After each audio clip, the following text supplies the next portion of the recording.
Dios nos continúe bendiciendo en esta mañana. Para comenzar nuestro culto de esta mañana, hablaremos entonando la nota del himno 269. Himno 269, las notas del piano, estaremos de pie. Buenos días, hermanos. Que estamos felices de estar en la casa de Dios. Que abran sus himnarios al himno 269, Prefiero a mi Cristo. Todos en pie, por favor.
Vayamos de rodillas para tener una oración.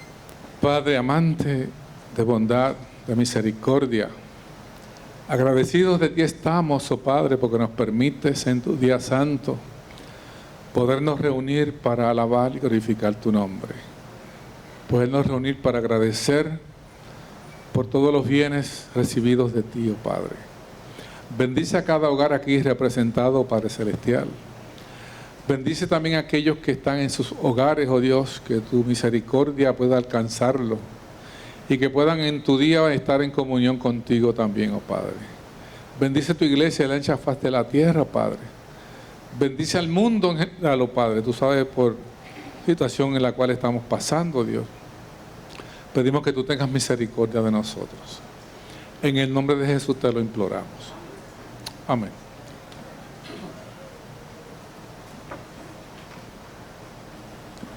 Queremos extender una cordial y calurosa bienvenida a todos los hermanos y a aquellas personas que nos estén visitando. Esperamos que se sientan como en el reino de los cielos y puedan llevar o podamos llevar lo que hemos venido a buscar, que es la presencia de nuestro Dios en nuestra vida. La semana pasada la lección nos hablaba de que cómo las oraciones nuestras deben estar siempre vigentes, que el pastor decía que no percibía a ningún cristiano que no estuviese orando por alguien o por algo, porque siempre algo necesitamos. Y también debemos orar por agradecer, ¿verdad?, lo que Dios ya nos ha dado. Y que siempre las madres y los padres pues oraban por sus hijos, sobre todo aquellos que de alguna manera pues ya no están, alguna vez pueden venir. Para gloria de Dios, me encontraba en mi casa, solo, triste y callado, mientras me preguntaba de mí. Mientras tiempo pasaba, me echaba yo a reír, pero luego lloraba, seguía mi sufrir.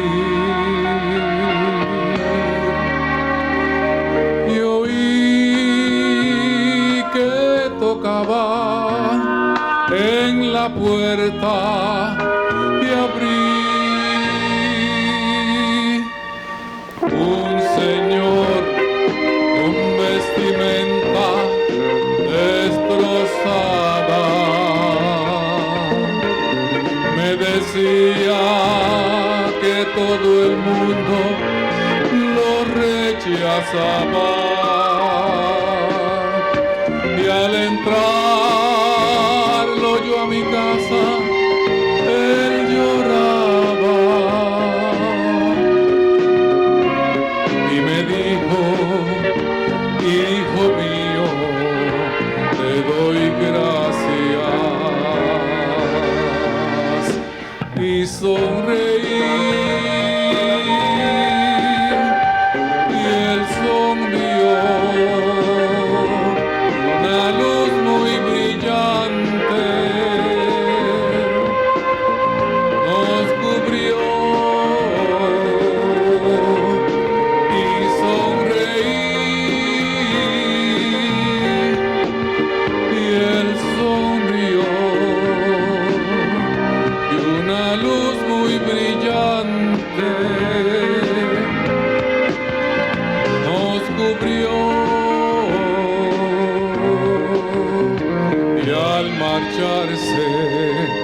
Desde la puerta me dijo así: en el cielo haré lo mismo yo por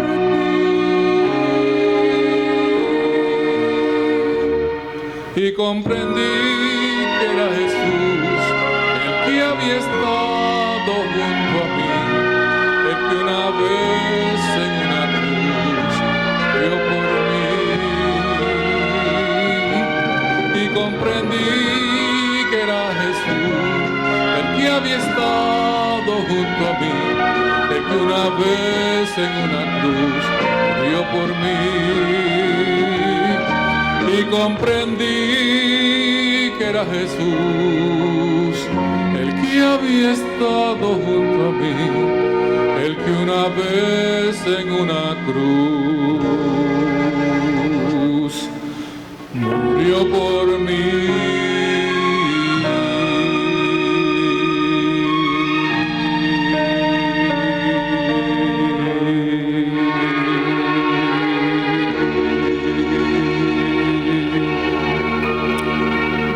Gloria a Dios. Muy bien, vamos a dar con ustedes a tus hermanos González Juárez con la lección de este día.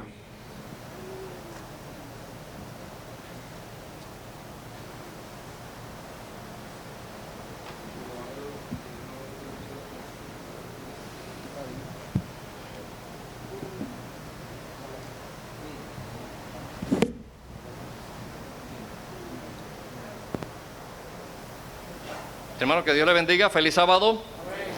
Saludo para todos muy cordial. A nuestros hermanos que nos están viendo a través de las redes sociales también. Dios les bendiga. Gracias por estar con nosotros en esta mañana. ¿Cómo se titula la lección de esta semana? ¿Testificar qué? Con el poder del Espíritu. ¿Qué funciones tiene el Espíritu Santo en nuestras vidas? ¿Ah? Nos convence de pecado. Y una vez nosotros nos convencemos de que estamos mal, que nuestras vidas están llenas de pecado, ¿qué sucede a través del Espíritu Santo? Ocurre un arrepentimiento.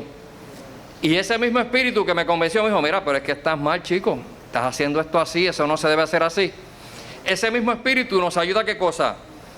A transformar nuestras vidas, porque una de las funciones del Espíritu Santo es convertir y transformar al pecador. Por lo tanto, si usted recibe el Espíritu Santo, su vida va a tener un cambio, pero un cambio que todos lo noten.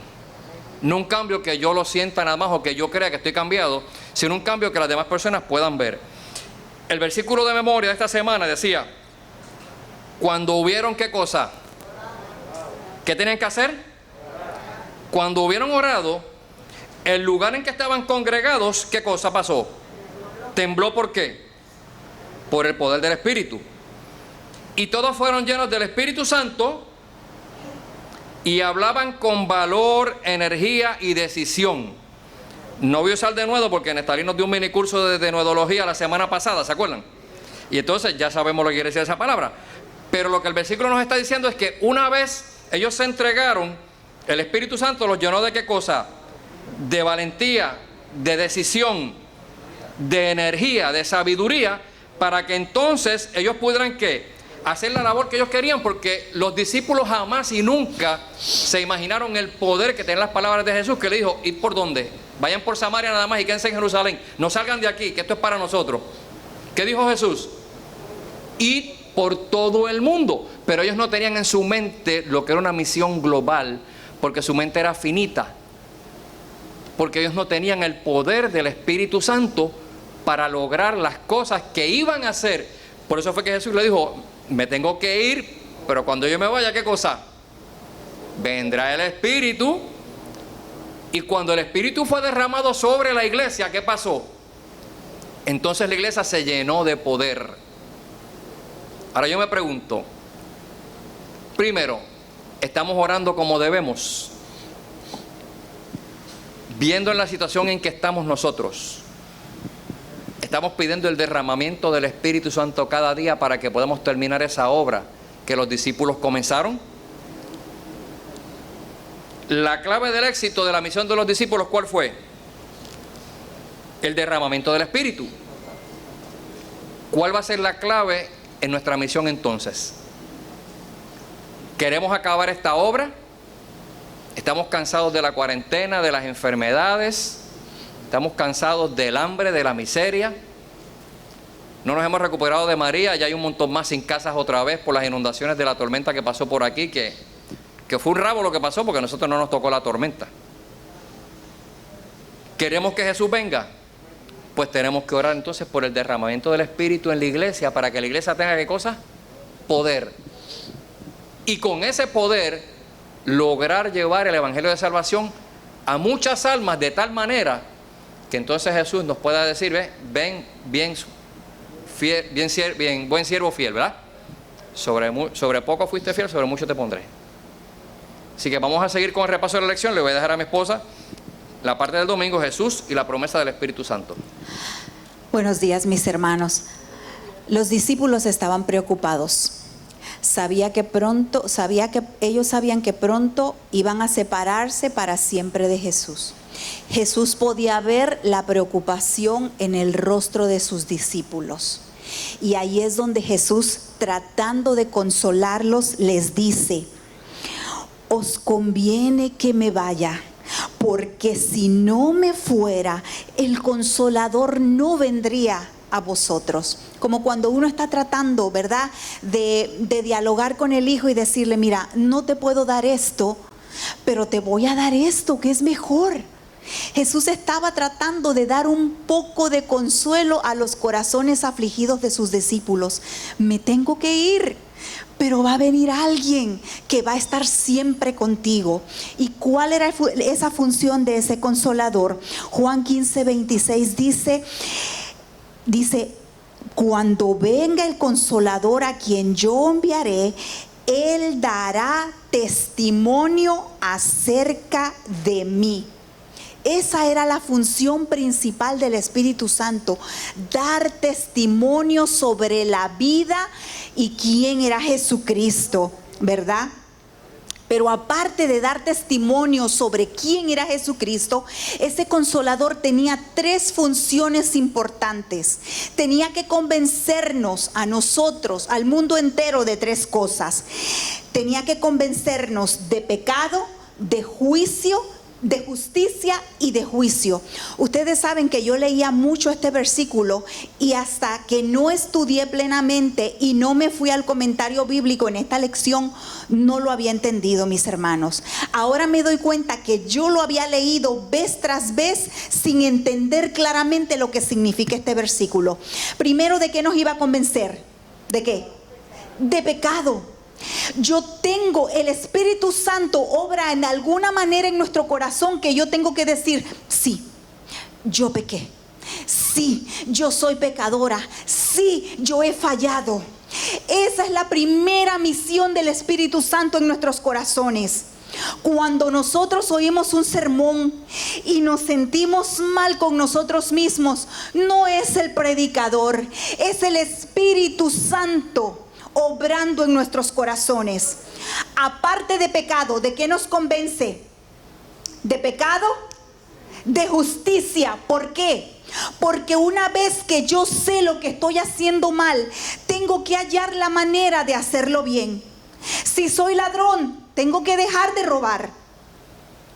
¿Se acuerdan lo que le pasó a Zaqueo cuando Jesús llegó a su corazón? ¿Se acuerdan? ¿Cuántos se acuerdan de la historia de Zaqueo? Zaqueo se dio cuenta que le había estado robando a su prójimo. ¿Y qué dijo Zaqueo? ¿Quién se acuerda lo que dijo Zaqueo? ¿Lo voy a qué? Muy bien, Jimena. Dijo: lo voy a devolver, al que le robé le voy a devolver 4 veces. Ese es el Espíritu Santo. Primero nos convence lo que estamos haciendo mal y luego te dice cómo lo puedes corregir. Nos convence de justicia. Y lo último de lo que nos convence es de juicio. Esta era la parte que yo no entendía. Mis hermanos, Satanás sabe que su suerte está echada. Satanás sabe lo que le espera. Satanás sabe que va a haber un mar de fuego para él. Satanás sabe cómo él va a pasar sus últimos días. Pero él quiere llevarse a la más posible de gente. Va a haber un juicio, mis hermanos, y a cada uno se nos va a dar la recompensa por nuestras obras. Ahora, Dios no quiere que le sirvamos por miedo. Sí tenemos que estar convencidos de la suerte final de los pecadores, pero que eso no nos mueva a obedecerle a Dios. Eso no es lo que el Señor quiere. Él quiere que le sirvamos por amor y no por miedo al resultado final. Eso es lo que significa. Ahora, en la Biblia dice que Él convencerá. ¿Quién? Él, no nosotros. A nosotros no nos toca convencer a alguien. A veces decimos: ¿cómo yo puedo convencer a mi hijo? ¿Cómo yo puedo hacerle entender? No, ese no es tu trabajo. Ese es trabajo del Espíritu Santo. Tu trabajo es ¿qué? Hablarle. Ese es nuestro trabajo. Dice: Mira la función principal del Espíritu Santo era dar testimonio de Jesús. Pero dice, pero vosotros, o sea, nosotros, daréis testimonio también. Pero como dijo mi esposo, no podemos dar testimonio solamente con nuestra boca. La gente tiene que vernos. Tus vecinos tienen que ver que eres un buen vecino. Nosotros tenemos que dar testimonio también con nuestro ejemplo. Porque por allí alguien dice, hablas muy bien, pero tus actos no me dejan escuchar tus palabras. Que nuestros actos hablen más fuerte que nuestras palabras, mis hermanos. Todo lo que Jesús promete lo cumple, ¿verdad que sí? Yo lo he visto. Hasta ahora, todo lo que Jesús me ha prometido lo ha cumplido. Y Él le prometió a sus hijos, ¿qué cosa? Que el Espíritu Santo iba a venir, ¿qué? A la iglesia. Nuestra iglesia está llena del poder del Espíritu Santo. Muchas veces nosotros nos envolvemos leyendo libros, a veces le llamamos inspiracionales, ¿verdad? Muchos han leído libros inspiracionales. Pero cuando yo quiero leer libros de inspiración, busco la Biblia o busco autores cristianos de mi propia denominación. Porque muchas veces decimos, wow, qué lindo escribe este señor, mira. Pero, ¿de qué me sirve si en su vida no hay verdad? ¿De qué me sirve si su vida no es una vida real de testimonio? Tenemos muchos por ahí que han escrito libros y sus ministerios han ido para abajo por diferentes razones, por las que sean, no vamos a entrar en detalles. El libro de los Hechos fue un libro escrito para inspirarnos a nosotros, de tal manera que nosotros viéramos lo que Jesús hizo en la vida de cada uno de sus discípulos. Como Pedro, como Juan, Esteban, el mismo Pablo. Por eso, mejor nombre no podía tener ese libro. ¿Los hechos de qué? De los apóstoles. Las actividades de los apóstoles. Cómo trabajaban los apóstoles. ¿Qué cosa hicieron? ¿Qué? Los apóstoles. Y en el libro de Hechos podemos encontrar una cantidad de versículos que están allí. No los vamos a tocar por cuestión de tiempo. Esto es un repaso, no es una lectura. Pero cuando usted lee esos números son impresionantes, hermanos. Dice, y predicaron, ¿y cuántos se bautizaron? ¿Cuántos?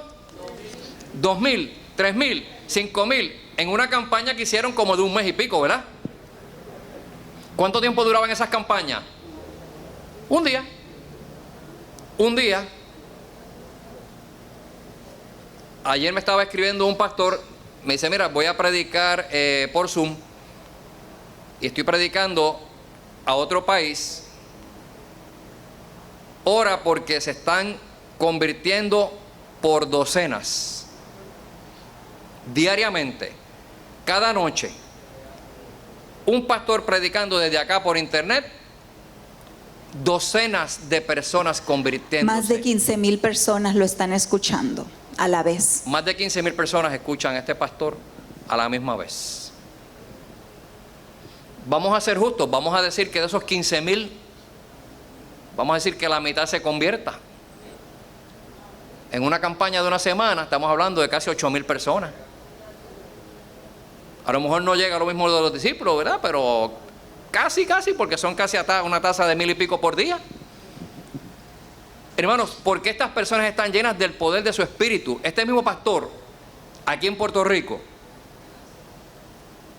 terminando un culto, una hermana le dice, pastor, yo quiero que usted ore con los ancianos por mí esta tarde, en la oficina pastoral antes de irnos, porque el lunes me operan de cáncer de seno, pero yo tengo mi fe puesta en el Señor. Se fueron a orar a la oficina pastoral, y dice este pastor que mientras él oraba, la atmósfera, se sentía un ambiente bien agradable, fresco, no frío, tranquilo. Y le dijo, hermana, vaya con fe que Dios le va a dar su milagro. La señora cuando llegó el lunes a la sala de operaciones le dijo al doctor, tú no me vas a operar de cáncer de seno, yo creo que me hagas una biopsia transoperatoria antes de sacarme el seno.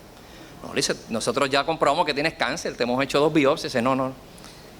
yo quiero que usted me haga una biopsia transoperatoria antes de sacarme el seno y me diga que no tengo cáncer. Parece que hay una buena relación entre el doctor y la paciente, porque otro médico le dice, pues mire, ¿sabe qué? No lo opero y váyase a su casa. Le hicieron una biopsia, no había ni una célula cancerosa en aquel cuerpo.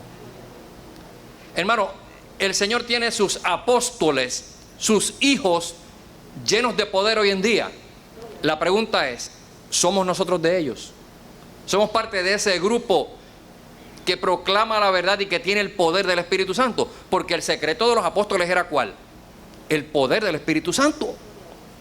Es como tener un carro si no tiene gasolina, o una planta de luz si no tiene gasolina. ¿Para qué le sirve? Para nada. Un cristiano sin el poder del Espíritu Santo no es útil, porque no produce frutos.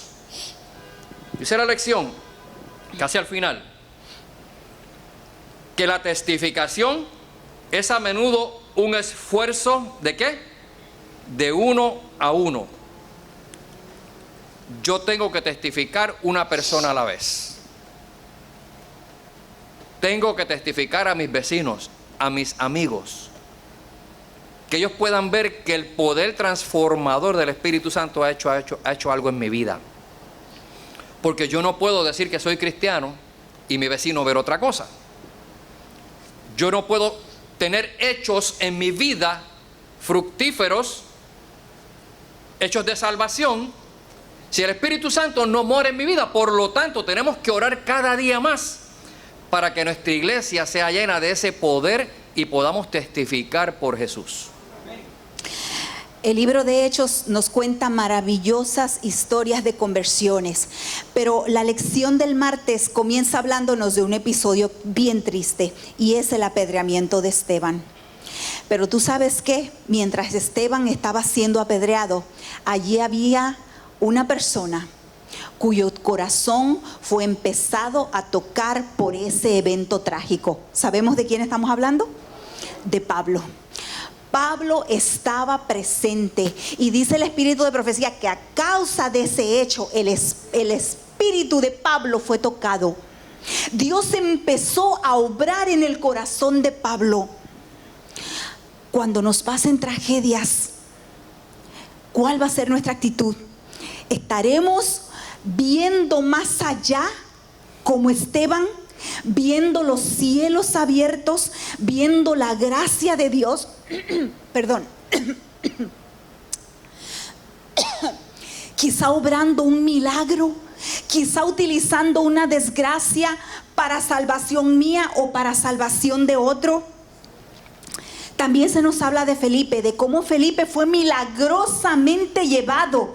Dice que un ángel fue con Felipe y le dijo: desciende a este camino para que te encuentres con esta persona. También nos habla de Pablo. Y la parte que a mí me impresionó, yo conocía la historia de Esteban, yo conocía la historia de Felipe, pero mira aquí, quiero que lean conmigo Hechos 16, 6 y 7. Y atravesando Frigia y la provincia de Galacia, les fue prohibido por el Espíritu Santo hablar la palabra en Asia. Y cuando llegaron a Misia, intentaron ir a Bitia, pero el Espíritu no se lo permitió. Así como el Espíritu te dice ve y tenemos que ir, te dice habla y tenemos que hablar, en algún momento el Espíritu te va a decir no, no hables, no vayas, no te muevas. Y tenemos que aprender a escucharlo. No sé cuántos de ustedes han escuchado esta historia, que cada vez que yo la leo me para los pelos como si fuera la primera vez. Este señor y su esposa estaban felices porque ella por fin iba a poder tener un bebé. Ella le dijo a su esposo: mira, quiero ir a ver a mi familia porque después, cuando yo tenga más barriga, no me voy a poder montar en un avión. Entonces él le compró el pasaje para que fuera a ver a su familia en California. Ella se monta, van al carro, él va de camino al aeropuerto y de camino escuchan un ruido catastrófico, se les poncha una llanta. Él trató de cambiar la llanta lo más posible, lo más rápido que pudo, pero perdió el avión. Justo cuando estaban llegando al aeropuerto, lo llama el papá de él y le dice: ¿en qué vuelo venía tu esposa? Y él le dice: en el vuelo tal, pero ella no pudo salir, se nos ponchó la llanta y no pudo subirse al avión. Y él le dice: gloria a Dios. Ese fue el avión que se estrelló en una de las Torres Gemelas, el 9/11, mis hermanos. ¿Cuántas cosas nos pasan en nuestra vida? No peleemos contra Dios. Te perdiste de la vacación, de algo Dios te libró. Llegaste tarde, de algo Dios te libró. Ahora, que no se nos haga costumbre llegar tarde, ¿verdad? Porque eso es otra cosa. Hay gente que tiene por uso y costumbre llegar tarde, y eso no es un buen hábito.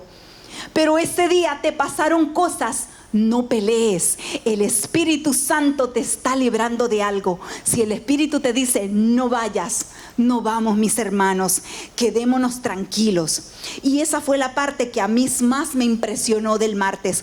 Pero ¿sabes qué? Para poder reconocer la voz del Espíritu Santo, tenemos que estar acostumbrados a escucharla. Tenemos que estar en la misma sintonía, y ahí es donde fallamos. Ahí es donde yo fallo como persona. No me pongo en la sintonía del Espíritu Santo. Entonces Él va a querer hablarme, pero yo no voy a poder reconocerlo. Que Dios nos ayude, mis hermanos. Mi suegro tiene una cotorra. ¿Cómo se llama la cotorra de tu papá? No me acuerdo ahora cómo se llama la cotorra. Pero lo que dice ella, lo que dice mi esposa es correcto. Cuando uno se acostumbra a escuchar la palabra de Dios, susurrar a tu oído, y Él habla, uno lo conoce.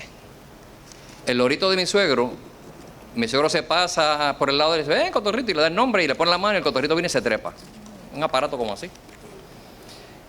Y allá voy yo de: ay, ven, cotorrito, y me picó el dedo, me lo mordió. Porque el cotorrito no conoce mi voz. Entonces me toma por hostil. Cuando la voz de Dios habla a nuestro corazón y el enemigo trata de hablarnos, nosotros sabemos que es una voz hostil y salimos huyendo.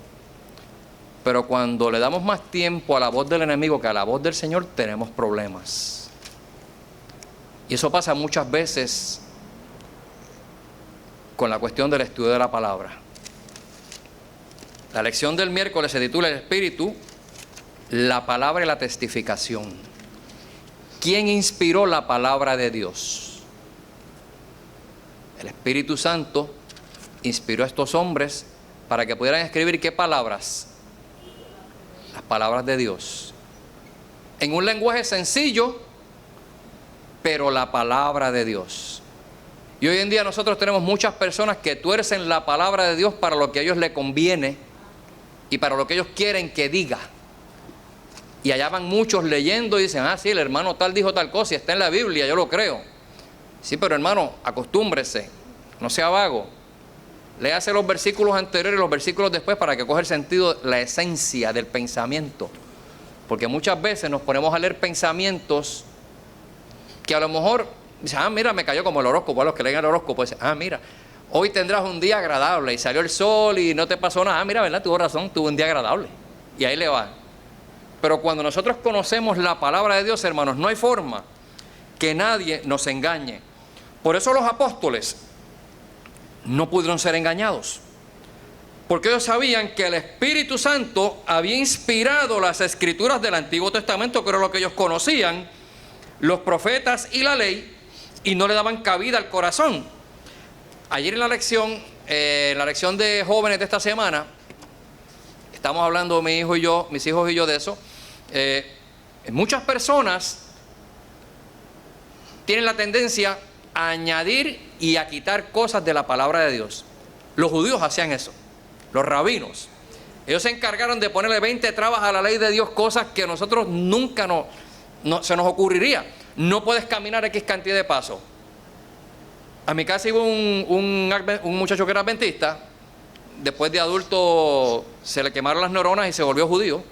Entonces anda de rabino con una barba bien grande, ropa negra, todo tirado, unas trenzas, un gorro. Entonces le dice a mi hermano que esa es la verdadera, porque ellos están conforme a la ley de Dios, conforme a lo que dice la palabra de Dios. Pero él no puede prender un switch por la noche. Si lo coge viernes se quedó prendida la bombilla. Él tiene que ir a pagar un hotel que tienen los judíos cerca de la sinagoga donde él vive, para poder entonces caminar cierta cantidad de pasos a la sinagoga todos los días. cuando Él va, en sábado, perdón. Pero hermano, los apóstoles sabían lo que decía la palabra de Dios y estaban convencidos de ella. Por eso podían explicar cuidadosamente lo que ella decía a los que querían escuchar de ella. Pablo la conocía, Pedro la conocía, todos los apóstoles sabían lo que la palabra de Dios decía y por ello testificaban de la misma, porque sabían y tenían la plena confianza de que el Espíritu Santo le había dado esa palabra libre de errores para que ellos pudieran predicar el mensaje de salvación. Ahora bien, dice en Hebreos 4:12, porque la palabra de Dios es ¿qué cosa? Es viva y eficaz y más penetrante que toda espada de ¿qué cosa? De dos filos, y que alcanza hasta partir el alma y el espíritu y las coyunturas y los tuétanos, y que discierne los pensamientos y las intenciones del corazón. Hermanos, cuando nosotros estudiamos la palabra de Dios transforma nuestras vidas a través del poder del Espíritu. Dios bendice su palabra, pero nunca va a bendecir mis palabras. No hagamos de uso y costumbre estar añadiendo y repitiendo cosas que nosotros escuchamos de tradiciones, para que las demás personas se sigan confundiendo. Estudiemos la palabra de Dios como los apóstoles, atesorémosla en nuestro corazón y vivámoslas cada día, para que el Espíritu Santo pueda llegar a otras personas, cosas de que cuando nosotros hablemos y esa persona lo busque, lo encuentre allí y diga, mira, es lo que el Espíritu dijo. La parte del jueves básicamente nos dice que no hay nivel socioeconómico, no hay nivel cultural, no hay origen étnico, no hay cultura, no hay educación, no hay barreras para el Espíritu Santo. Nos da varios ejemplos. El primero que nos menciona fue de Lidia, la comerciante, ¿verdad? Una comerciante exitosa, vendedora de púrpura. Después nos presenta el ejemplo de ¿qué? Del carcelero de Filipos. Después nos presenta el ejemplo de Dionisio, el aeropagita. El aeropagita era una línea de jueces griegos. Podemos asumir que quizá era abogado, porque, ¿verdad? Ahora en la actualidad para ser juez hay que ser quizá abogado, ¿verdad? Pues asumimos que él era un abogado. Y el último caso que nos presenta es el Crispo, el principal de la sinagoga. Uno de los mismos que habían participado en la crucifixión de Jesús. Uno de ellos ahora se entregaba, ¿verdad?, a la fe de aquel que habían crucificado. No digamos, ay, no, esta persona es tan mala, yo creo que ni que baje un ángel del cielo esta persona se convence. ¿Lo hemos dicho o no lo hemos dicho? Si un ángel bajara, esta persona no se convencería, ¿verdad? Fulano, no, muchacho, ¿quién puede hablarle? No menospreciemos a nadie. Recuerda, nosotros solo debemos hablar. El Espíritu Santo será quien se encargue de convencer. Cuando nosotros tratamos de convencer a alguien, básicamente estamos poniéndonos en el lugar de Dios. No es nuestra tarea convencer, esa es obra del Espíritu Santo. Sí.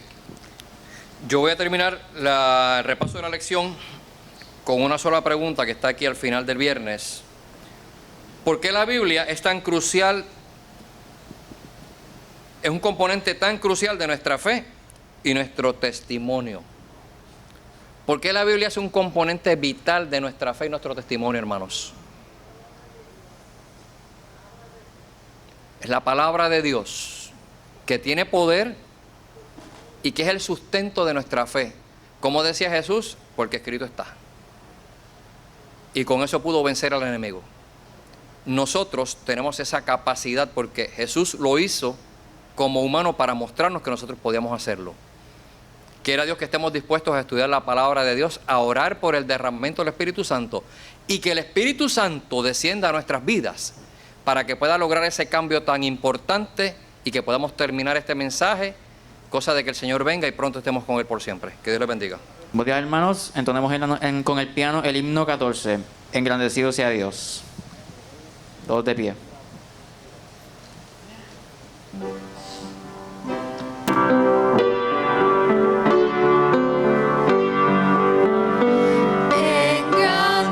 Engrandecido sea Dios en esta ocasión. Alegres juntos adoramos, dan gloria,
desengaños y creo que tú también. Yo recuerdo tiempos malos, pero soy feliz cada momento que yo estoy en sus manos, en sus manos, en sus manos. Solo hay vida, nada puede tocarte, solo Él trae tus cargas y pecados y descansarás en tus manos.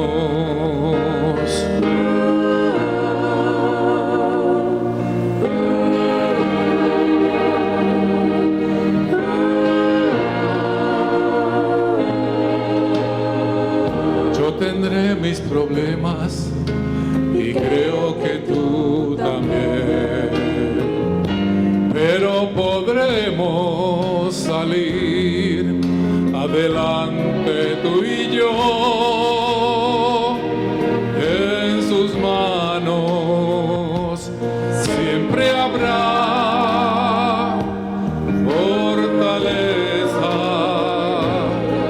En sus manos, en sus manos solo hay vida. Nada puede tocarte, solo Él trae tus cargas y pecados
hermanos.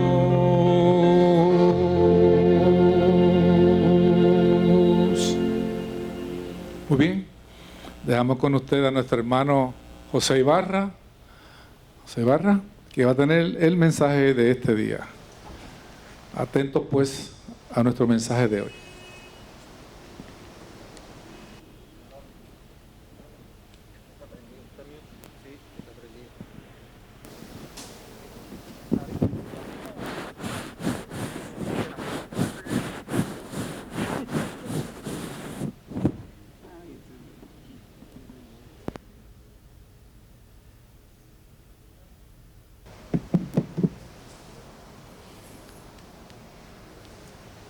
Buenos días, feliz sábado.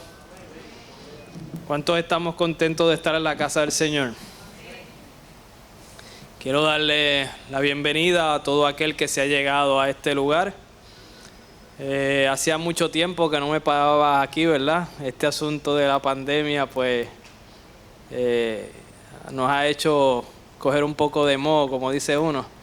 Así que del nerviosismo normal que uno tiene cuando se para en la presencia de Dios a pasar tanto tiempo, pues se siente uno un poquito incómodo, pero con la ayuda de Dios vamos a traer un mensaje del cielo hoy. Antes de comenzar, no sé si estamos transmitiendo, sí, estamos transmitiendo. Así que hoy es un día muy especial porque cumpleaños mi papá. Así que papi, felicidades. A él no le molesta que sepan, son 70, ¿verdad? Él no se pone viejo y gracias a Dios porque está en salud, ¿verdad? Porque trabajando todavía fuerte. Así que yo quisiera tener su condición, ¿verdad? Física cuando llegue a los 70. Así que felicidades, papi, que Dios te bendiga. Pero si felicito a papi, el que me estoy poniendo viejo soy yo, porque Rebeca ayer cumplió 10 años ya. Así que, wow, es difícil pensar que hace 10 años nació mi hija, ¿verdad? Así que, mami, felicidades a ti también. Que el Señor te ayude a crecer en sus manos, ¿verdad? Ser una jovencita que honre su nombre. De igual manera, como no voy a predicar la semana que viene, pues en 2 semanas cumple Josué. Así que, papi, felicidades a ti también. Y mami también cumple. Así, pues mira, que él dice que en abril y que quiere que lo felicite también. No, a ti no. En 2 semanas, así que mami, felicidades, Josué, Rebeca, papi, que el Señor los bendiga. Después de estar tanto tiempo sin referirme, ¿verdad? Pararme aquí a hablar con ustedes de la palabra del Señor, le decía al Señor, Señor, ¿qué mensaje le traigo a la iglesia? A todo aquel que va a llegar y todo aquel que se conecte. ¿Qué mensaje le puedo llevar a la iglesia? El pastor me texteó en la semana pidiéndome el himno, el versículo, lectura bíblica, y yo no le contesté porque les confieso que lo cambié tarde en la semana. Ya yo tenía un tema bien elaborado, bien aprendido, ¿verdad? Me sentía bien preparado. Pero a mitad de semana el Señor me dijo, ¿sabes qué? Ese no es el que vas a dar. Vas a hablarle de esto. Así que en la mañana de hoy les voy a hablar acerca de lo que es la realidad versus la impresión. ¿Y qué es eso? Bueno, cierta persona dijo aquí en esta plataforma que el 98% de lo que se dice aquí, las personas lo saben. Y ¿sabes qué? Eso es cierto. La mayoría de las personas sabemos lo que es correcto, sabemos lo que tenemos que hacer. No obstante, no muchos hacen lo que es correcto y no muchos hacen lo que se sabe que deben hacer. ¿Verdad, Luis? Muchos que él le dice, no hagas esto, aquello y lo otro, y cuando van a la oficina han hecho todo lo contrario. Ellos saben que es lo que tienen que hacer, pero no lo hacen. Ahora, ¿por qué? ¿Por qué? María Batista, bueno verte. ¿Por qué? Bueno, ¿por qué? Eso vamos a estudiar ahora en la mañana de hoy. Vamos a repasar unos versículos. ¿Y saben por qué? Porque muchos no estamos conscientes del tiempo en que estamos viviendo. Sabemos el tiempo en que estamos viviendo, pero no lo hemos internalizado. Y en la mañana de hoy, a través de algunos versículos que voy a hablar con ustedes, voy a proponerme llevarlos a la realidad de la vida al día de hoy. Voy a tratar de que pongamos nuestros pies en tierra de qué es la realidad que está ocurriendo, que muchas veces pasa desapercibida, pero es la realidad de nuestra vida. Así que para poder llegar al momento en que estamos viviendo hoy, me es necesario ir al principio. Y vamos a abrir nuestra Biblia en Génesis 1:1. Vamos al principio. Para poder entender, me decía mi maestra de historia, para poder entender el presente hay que aprender acerca del pasado, ¿verdad? Y poder entender posiblemente lo que ocurrirá en el futuro. Así que vamos a ir atrás. Génesis 1:1 dice: en el principio Dios creó los cielos y la tierra, ¿verdad? Eso todos lo sabemos, como dije al principio, ¿verdad? Al principio Dios creó los cielos y la tierra. Y en Génesis 1:31 dice: y vio Dios que todo lo que había hecho aquí era bueno, y no solamente bueno, sino que dice que era bueno, ¿cómo? En gran manera. El árbol que estaba en el centro del jardín, ¿era bueno o era malo? Bueno, dice la Escritura en Génesis 1:31 que Dios vio todo lo que había hecho y era bueno en gran manera. Y evidencia de eso es que cuando Eva lo va a ver en el capítulo 3, versículo 6 de Génesis, ella dice: y vio la mujer que el árbol era bueno para comer, agradable a los ojos, codiciable para alcanzar la sabiduría. ¿La? ¿Era bueno o no era bueno? Era bueno. Aquel árbol era bueno. Y tomó su fruto y comió. Y dio también a su marido, el cual comió como ella. Ah, eso no era bueno. Observe que la primera parte del versículo estaba muy bien. El árbol era bueno para comer. El árbol era agradable a los ojos. El árbol era codiciable. Y dice el versículo 31 que Dios todo era bueno en gran manera. O sea que ese árbol estaba incluido en esa expresión bíblica que dice que todo lo que había creado era bueno en gran manera. Ah, pero el problema radicó en haber tomado algo prohibido. Fue un acto deliberado de desobediencia. Las cosas no necesariamente son malas. El problema es el uso que le deja las cosas. En la vida te vas a encontrar muchas cosas que eso no es malo, las cosas no son malas. El problema es el uso. El insecticida es malo. Bueno, no es malo. Si te lo bebes es malo, pero se utiliza para controlar plagas, ¿verdad, Tali? ¿Verdad? Así que tiene su lado bueno, tiene su uso, pero cuando las personas empiezan a usar incorrectamente las cosas, ahí empiezan los problemas. Génesis 3:15 dice: y enemistad pondré entre ti y la mujer, entre tu simiente y la simiente suya. Esta te herirá en la cabeza y tú la herirás en el calcañar. En estos pocos versículos, 4 versículos que hemos leído, encontramos los siguientes sucesos. Encontramos la creación, encontramos el estado de la creación antes de la caída. Ahí leímos también el versículo de la caída. Y también en este versículo de Génesis 3:15 podemos encontrar el plan de salvación. El pecado no comenzó en esta tierra con nosotros.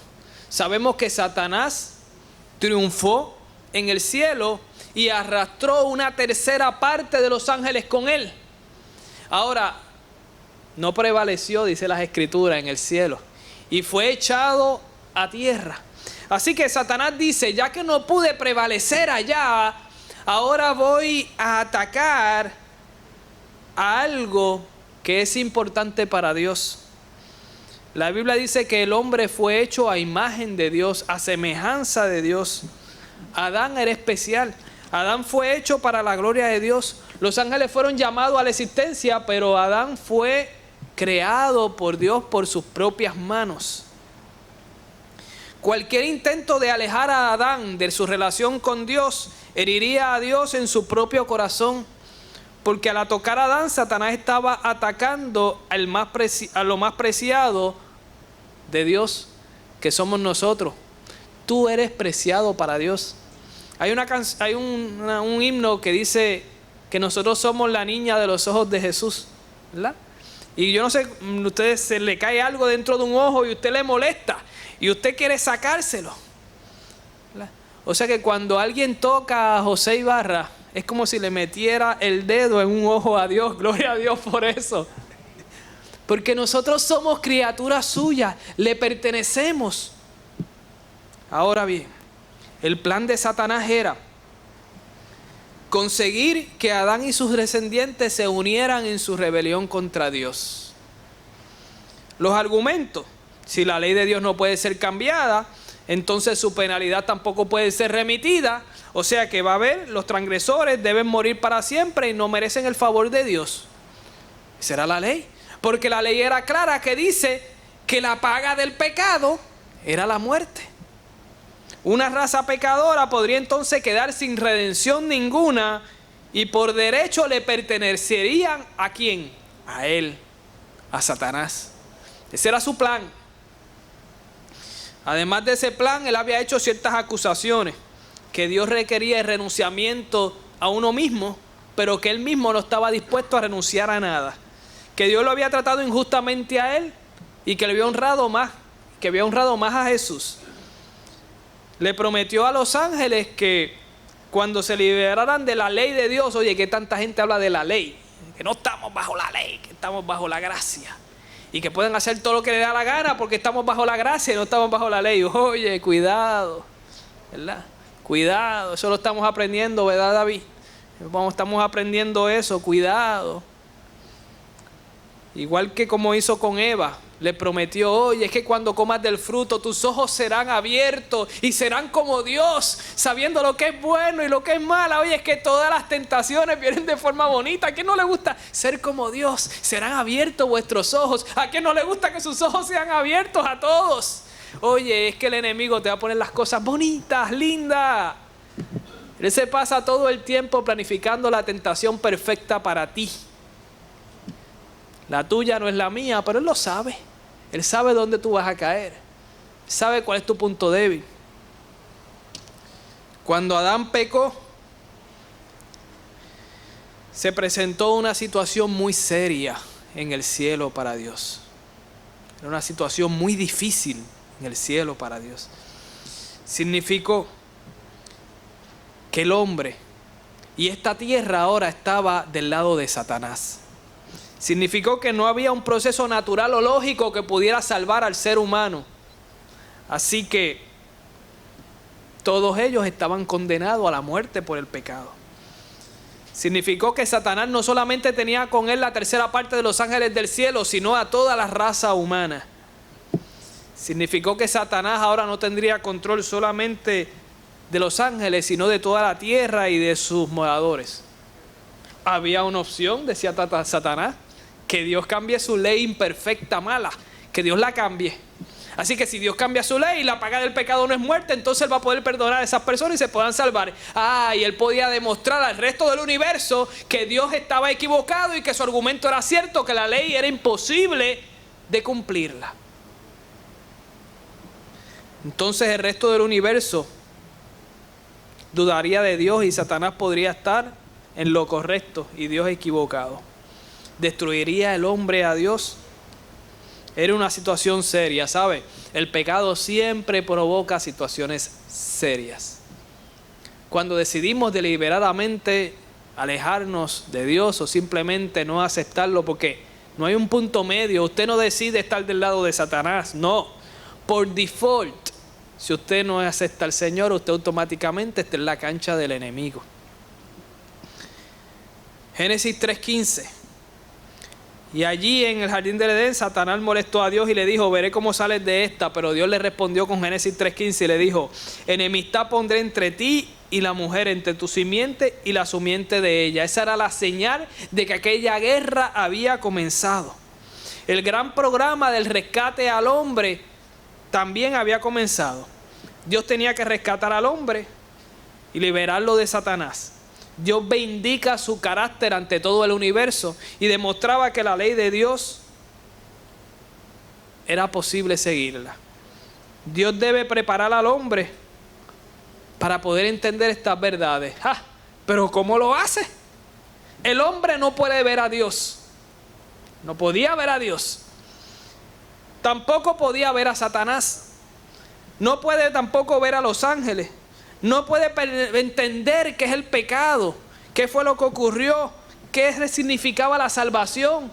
Nada de esto. ¿Cómo Dios podía explicarle al hombre lo que está pasando?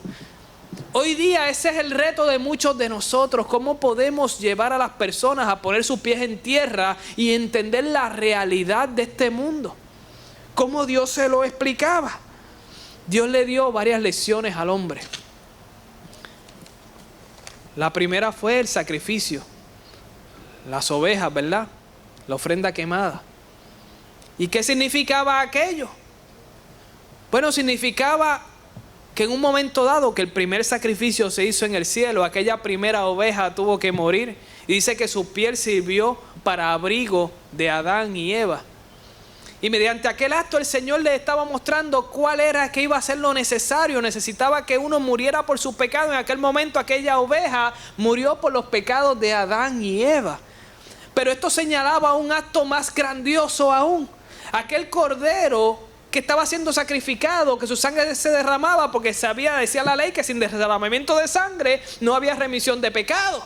O sea que tenía que derramarse sangre, y por más de 400 años las familias tenían que seguir ese rito, sacrificando animales, señalando aquello que iba a ocurrir. Oye, ¿y cómo Dios podía enseñarle al ser humano? Pues por medio de ese proceso. Oigan, ¿sabes qué? Aquel animal que se sacrificaba no podía estar cojo, no podía estar mellado, no podía estar manchado. Tenía que ser un animal como perfecto. ¿Por qué? Porque estaba señalando al Cordero de Dios que quita el pecado del mundo. Ajá. Y en el desierto, en el monte, ¿cómo tú permitías que aquella ovejita no lo picara un alacrán? Y donde pica un alacrán no nace pelo. Y aquella oveja que tenía una calva en una pata, ¿podía ser sacrificada? No. ¿Sabes lo que hacían esas familias? Perdóname, Raquel. Aquellas familias cogían a aquel animalito desde que nacía y lo ponían dentro de la casa. Los niños, las familias que tenían niños, se encariñaban porque había que darle a amamantar a aquel animalito. Había que cuidarlo. Todo el mundo se encariñaba con aquel animalito, los niños, la esposa, todos se encariñaban con aquel animalito. Pero llegaba el momento del sacrificio, donde el padre de familia ponía sus manos encima de la cabeza de aquel animal y con sus propias manos, ese símbolo traspasaba los pecados de él y de su familia sobre la cabeza de aquel animal y lo degollaban. Con un cuchillo, sus propias manos lo degollaban. Vertía toda aquella sangre, caía después, sangre que después era esparcida en las cortinas.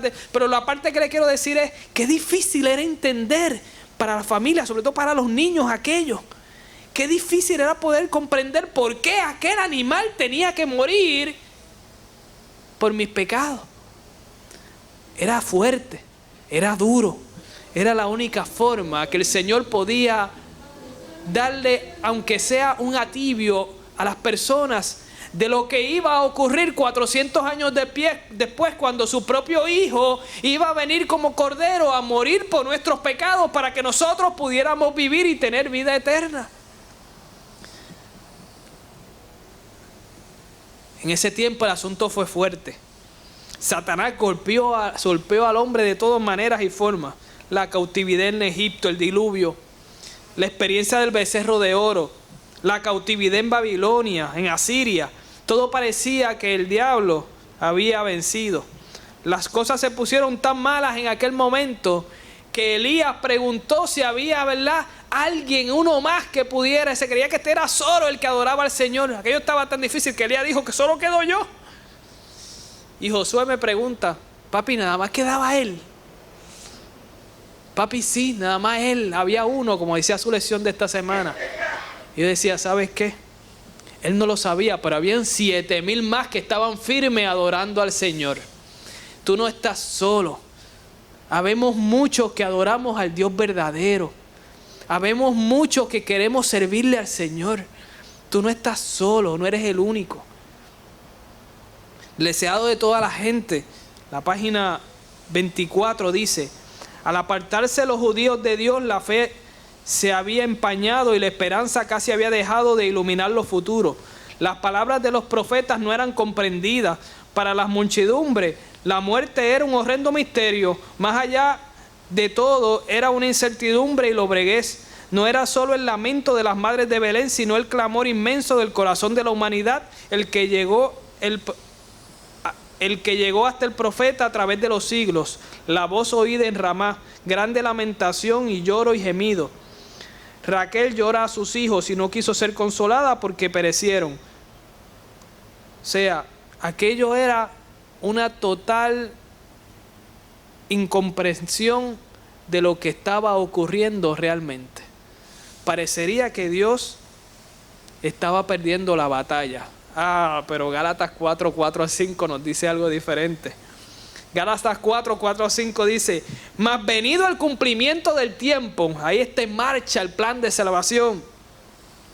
Dios envió a su Hijo, hecho de mujer, familia humana, hecho de súbdito de la ley a la que Él hizo, para que se redimiese a los que estaban bajo la ley, o sea, el rescate del hombre. Así aquellas criaturas separadas de Dios podrían ser adoptadas como hijos de Dios. Es muy fácil simplificar aquel asunto. Muy fácil decir, pues Él vino y nació de una mujer. Pero cuando tú lo piensas, te llega a la mente aquella alabanza que dice el misterio del pesebre. ¿Sabes? No lo puedo entender. ¿Cómo Dios se hizo hombre para poder venir a morir por esta raza humana? Si Dios hubiera fallado, si Jesús hubiera fallado en su plan, Enoc, Moisés y Elías hubieran tenido que regresar porque ya estaban en el cielo. Estaban en el cielo confiando en que años más tarde Jesús iba a morir y iba a morir por sus pecados. Pero el Señor dijo, mira, el mundo no los merece. Se los llevó adelante como un anticipo. Pero si Él hubiera fallado, lo primero es que ellos iban a tener que bajar y yo hubiera estado perdido para siempre. ¿Qué consecuencia? Filipenses 2:6-7 dice: el cual, siendo forma de Dios, no tuvo por usurpación ser igual a Dios, sin embargo se anonadó a sí mismo, tomando forma de siervo, hecho semejante a los hombres. ¿Pueden entender esta humillación? El creador se convierte en criatura, el dueño llega a ser posesión. El sustentador del universo, vestido de luz, se viste ahora como los hombres para restringir su naturaleza sin límite y tomar sobre sí las limitaciones de tiempo y espacio. El que mantuvo a Israel en el desierto sin hambre, ahora tenía hambre. El que los protegió del sol por la noche con la nube, ahora estaba agotado bajo el sol, cargando aquella pesada cruz. Cuando algunas personas se sienten humilladas, muchos empiezan a gritar, otros simplemente se retiran. Jesús fue humillado todo el tiempo. Como bebé, no teniendo otro lugar donde nacer, vino a nacer en un establo. Como niño fue perseguido, tuvo que ir huyendo a Egipto. ¡Qué humillación! ¿Saben? Las acusaciones de Satanás, en este momento el universo vio que eran falsas. Dios no estaba dispuesto a hacer sacrificios, decía él. ¿Y esto qué era? Sacrificio supremo. Que no necesitábamos la ley. Jesús probó que la ley era necesaria. Vivió por ella y le sacudió el polvo que todas aquellas tradiciones habían puesto sobre ella, la hizo brillar. El Señor, ese horrible viernes, pendía de la cruz. Los elementos cerraron sus ojos avergonzados. Dios el Padre no podía ayudar a su hijo a sobrellevar aquella agonía que él llevaba. Crucifícalo, crucifícalo, gritaba. Fuera con él. El universo entero está lleno de duelo. El universo que estaban viendo lo que ocurría, porque ellos no saben lo que ocurría. Era como aquel padre que dice aquella anécdota, que era aquel padre que estaba navegando en su barco y le decía a sus hijos: no se tiren al mar aquí, aunque yo tengo, porque en el mar hay tiburones. Y los hijos sabían que había tiburones. Los hijos lo sabían que habían tiburones. Pero deciden tirarse a nadar. El agua se veía tan cristalina que se tiran a nadar. Y desde la altura que está el papá comienza a ver un tiburón que empieza a darle vuelta a sus hijos que están en el agua. Y le decían: ¡salgan! ¡Salgan! Y ellos lo miraban y decían: ¡ay, ya papi está con lo mismo! Porque ellos no podían ver en el peligro en que estaban. Y luego vinieron 2, 3, 4. Luego ya él no los podía contar las aletas que se veían alrededor de los hijos nadando. Y aquel padre con lágrimas en sus ojos le decían: ¡salgan! ¡salgan! Pero ellos miraban y desde donde estaban en el agua no podían ver el peligro en que estaban. Mis hermanos, nosotros estamos exactamente igual. Estamos en un peligro terrible y las ocupaciones de este mundo nos hace estar pensando en 4 cosas y no en el peligro real que estamos. Solamente el Padre puede ver aquella situación y el peligro en que estaban. Ellos no sabían lo que estaba pasando.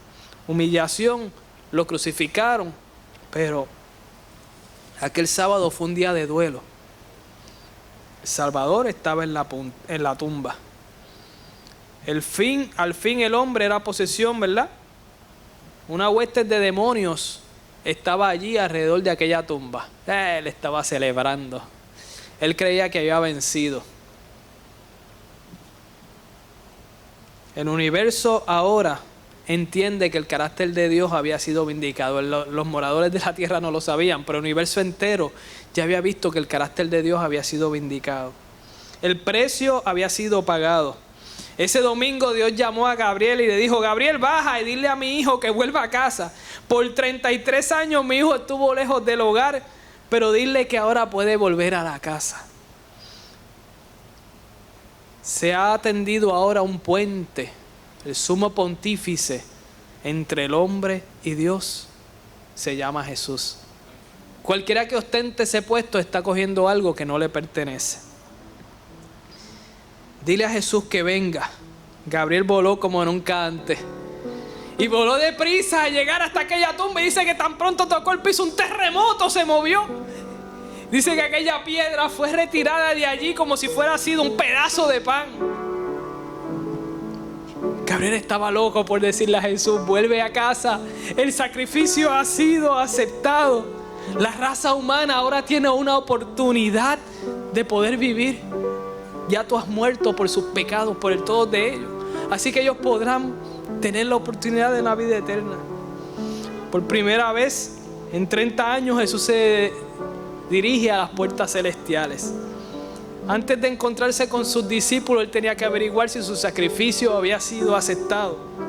Gabriel lo escolta hasta las puertas de allá y grita: alzad puertas vuestras cabezas y alzaos vosotras puertas eternas, y entrará el Rey de Gloria. ¿Y quién es ese Rey de Gloria? Jehová el fuerte, el valiente, Jehová el poderoso en batalla. Él es el Rey de Gloria. Con esa bienvenida Jesús entra al cielo. Y una vez allá yo me imagino que el Padre lo abraza y dice: el precio ha sido pagado. Nuestra criatura, el hombre a quien nosotros hicimos con nuestras propias manos, ahora tiene un método de poder ser salvo. Ahora tiene la oportunidad de poder reencontrarse con nosotros en la segunda venida.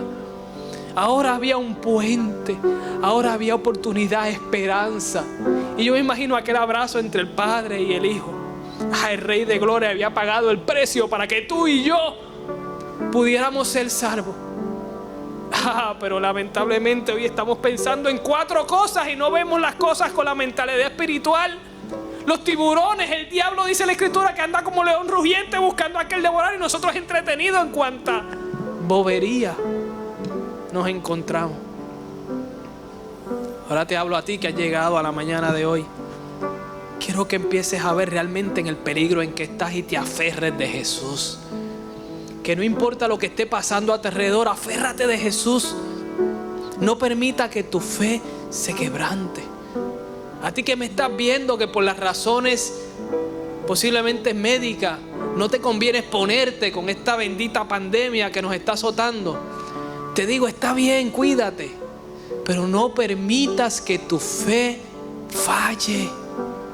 Hay muchas cosas que van a ocurrir.